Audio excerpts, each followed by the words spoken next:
So this is part two of the article that I was talking about when babies die, who's responsible. And to recap, it's about a woman who was supposed to get $46,000 for having someone else's baby. She was a surrogate. She had been hired by an agency to have a baby for a couple. The wife was a venture capitalist. Unfortunately, the surrogate experienced a stillbirth at 29 weeks. The venture capitalist is accusing the surrogate of her baby and going in so hard on this woman that she hires an attorney and has a restraining order against her. So, picking up where I left off. So, Smith, who is the surrogate, and Cindy, who is the venture capitalist, there are problems now because Smith got a new job, and the new job is not going to pay for the medical expenses, which means that Cindy is going to have to pay more money, and she's a venture capitalist. They're about business, and so she's not happy at all. So, as the pregnancy progresses, unfortunately, at 26 weeks, Smith thinks that she ruptured her membranes. She thinks that perhaps the water has broken.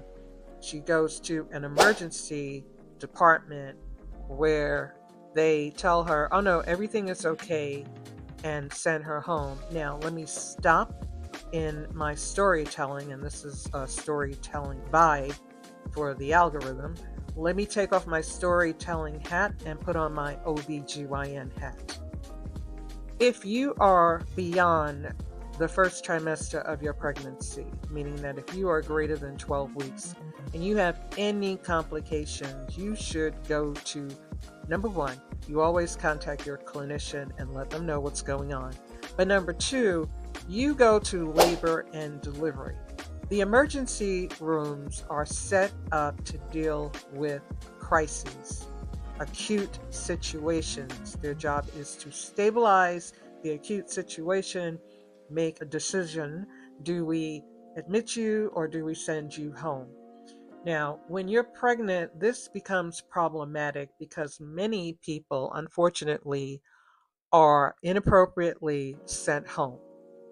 And that's what happened to Miss Smith. She was sent home, only to go back to the hospital 2 weeks later, and the rupture of membranes is confirmed, and she is admitted to the hospital.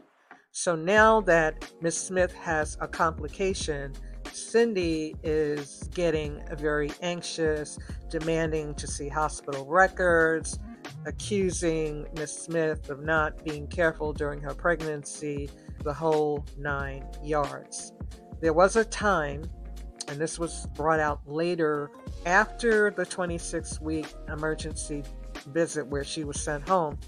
There appears to be a time when Miss Smith had some light bleeding, went to the hospital and was told everything was okay by a quote nurse and sent home.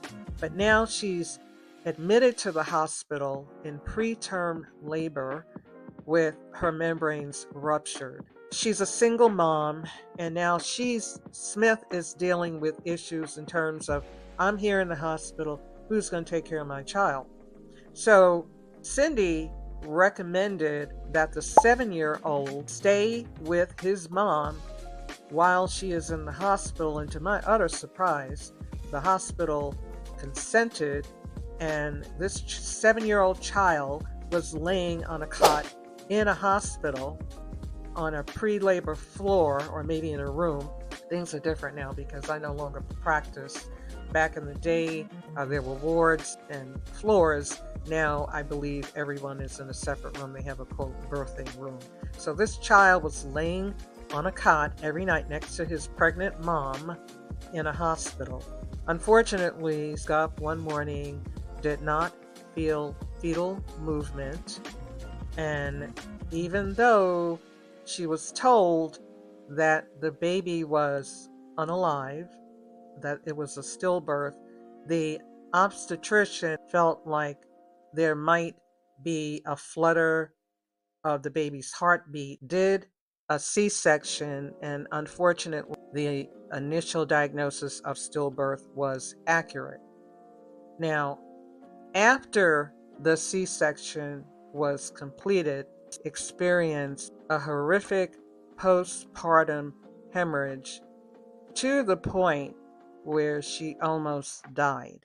But by this time, Cindy and husband have flown from Cali to Virginia, where Miss Smith is, and is, as you can imagine, livid. My low battery mode just came on, so I'm going to try to get through this section before we go to the next section. Livid. Actually, I think because I have a low battery mode, I'm going to have to stop.